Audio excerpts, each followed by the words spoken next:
Dimanche, le président chinois Xi Jinping a prononcé un discours de près de 2 heures lors du congrès du Parti communiste, l'événement le plus important du calendrier politique chinois, qui a lieu tous les 5 ans. Plus de 2300 délégués venus de tout le pays ont convergé vers Pékin pour cet événement. C'est le bon moment pour faire le point sur les relations de la Chine avec la RDC et, en particulier, sur sa rivalité avec les États-Unis. Bonjour, je suis Jason Stearns, le directeur du groupe d'études sur le Congo, un centre de recherche indépendant basé à l'Université de New York, qui travaille avec Eboutelli, son partenaire de recherche en RDC. Bienvenue dans ce 34e épisode de la saison 2 de Ponajek, notre capsule audio qui décrit et analyse chaque semaine un sujet de l'actualité congolaise. Dans son discours, Xi Jinping a mentionné le mot sécurité ou sûreté 73 fois. Les tensions croissantes avec les États-Unis ont clairement constitué la toile de fond de ce 20e congrès du Parti communiste. Le président chinois a mis en garde contre, et je cite, les tentatives extérieures de chantage, d'endiguement, de blocus et d'exercice d'une pression maximale sur la Chine.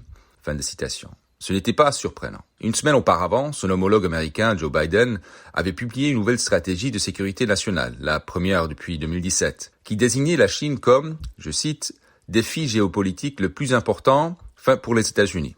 Et ce, quelques jours seulement après que les États-Unis aient introduit des restrictions radicales visant à empêcher la Chine d'obtenir ou de fabriquer des puces et des composants clés pour les superordinateurs. La rivalité entre ces deux grandes puissances s'accroît, cela ne fait aucun doute. Quel impact aura-t-elle sur le Congo? Il est probable pour le moment que d'autres facteurs que cette compétition entre superpuissances détermineront les relations entre la RDC et ces deux pays.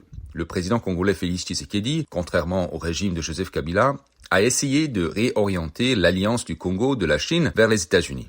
Il s'est déjà rendu au moins 3 fois à Washington, mais pas à Pékin. Et il a entretenu une relation fameusement étroite avec l'ancien ambassadeur américain à Kinshasa, Mike Hammer.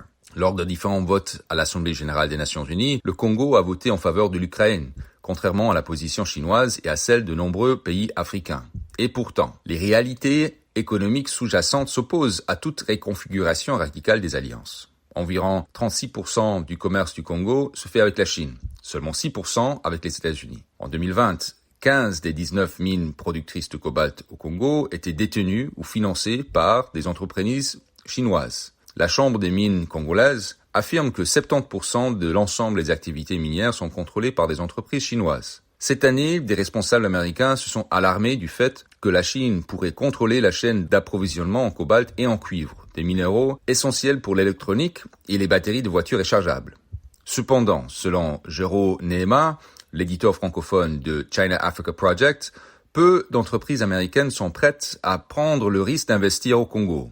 En mai de cette année, par exemple, Glencore, la plus grande entreprise occidentale présente au Congo, a été contrainte à payer 1,1 milliard de dollars d'amende au gouvernement américain pour corruption dans ses projets au Congo et ailleurs. En 2016, la société d'investissement américaine Oxif a dû payer 400 millions de dollars d'amende pour corruption au Congo. En plus d'être largement à l'abri de telles accusations, les entreprises chinoises peuvent souvent compter sur le soutien de leur gouvernement. Les 5 les plus grandes sociétés minières chinoises au Congo disposaient en ligne de crédit auprès des banques chinoises soutenues par l'État, pour un total de 124 milliards de dollars. Le gouvernement chinois est également en mesure de lier les investissements des entreprises chinoises à de grands projets d'infrastructure, tels que la construction des routes, d'hôpitaux et de chemins de fer. Pour l'instant, malgré les protestations américaines, l'économie congolaise semble presque inévitablement liée à l'économie chinoise. Et plutôt de voir une nouvelle guerre froide entre les deux superpuissances se dérouler sur le sol congolais, la plus grande inquiétude pour l'instant semble être la santé de l'économie mondiale. Les craintes d'une récession imminente et les taux d'intérêt élevés ont fait chuter de 30% depuis leur pic du début de l'année les prix du cuivre, qui représente plus de la moitié des exportations du Congo. La tendance est similaire pour le cobalt.